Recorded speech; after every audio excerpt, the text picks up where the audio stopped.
So this is the second part of the video, and it's the second because the first one crashed after a while I was recording because I didn't have enough space on my disk.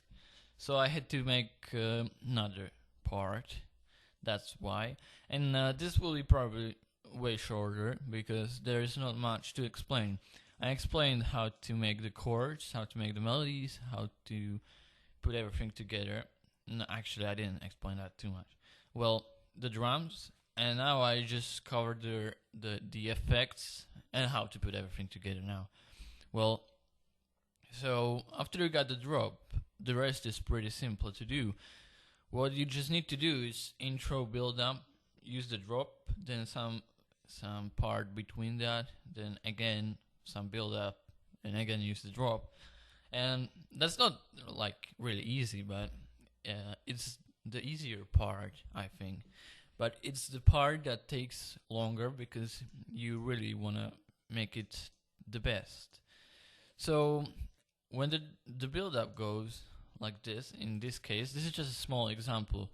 There is not really a good build-up. This is not how build-up should be, but I'm gonna show you this.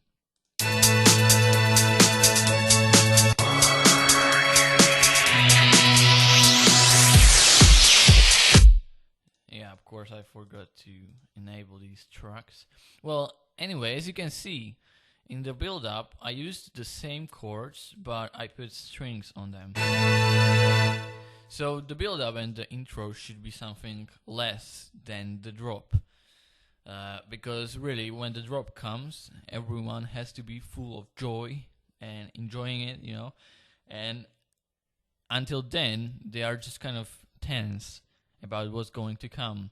You have to make it tense and not really use all the sounds in the intro or the build-up.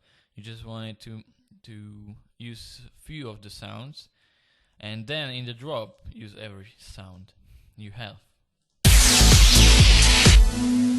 Because till the drop comes, it's all kind of, you know. And yeah, I'm really bad at explaining things, but that's probably why I shouldn't make tutorials. But yeah, you use sweeps in the build-up and maybe change the pitch of the strings.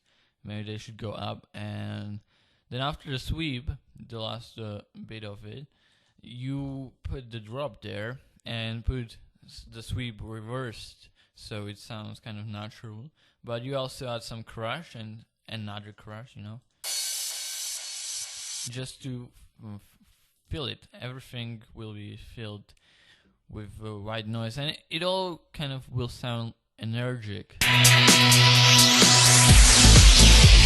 In case energetic is a word, I think it is, but maybe I just made it up.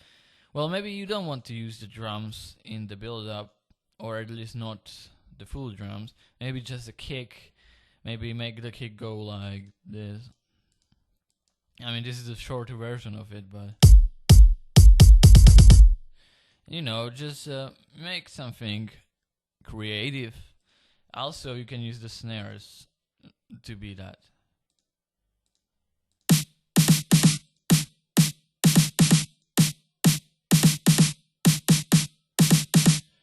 You know, it always fits there. So you use a sweep, some kick or snare. You maybe change the pitch. And after that, there could be a space between the build-up and the drop to make it even more tense, but there doesn't really have to be. It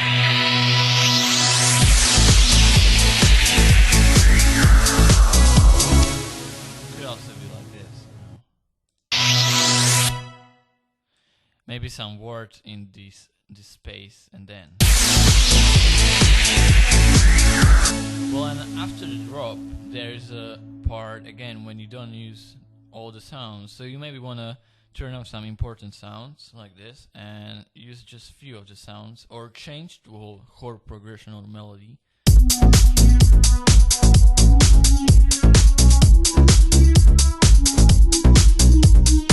And after that, you again gonna make some build up, maybe change it, and then the drop, and maybe change the drop as well. It shouldn't be too different. Sometimes it is, but you know, it doesn't matter. It's on you, but you can change the melody or some chords, just or add some new sound. And the arrangement should be probably 16 bars, I think it is, with intro and build up. Sometimes more, sometimes less.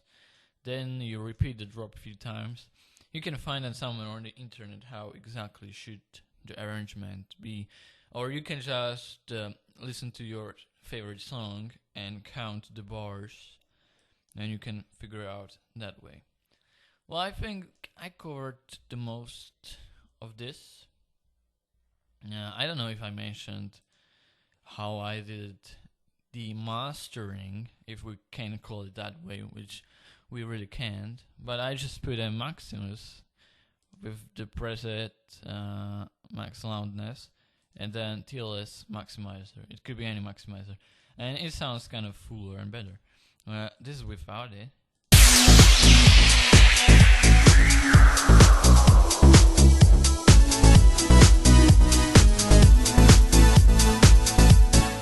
And this is with it.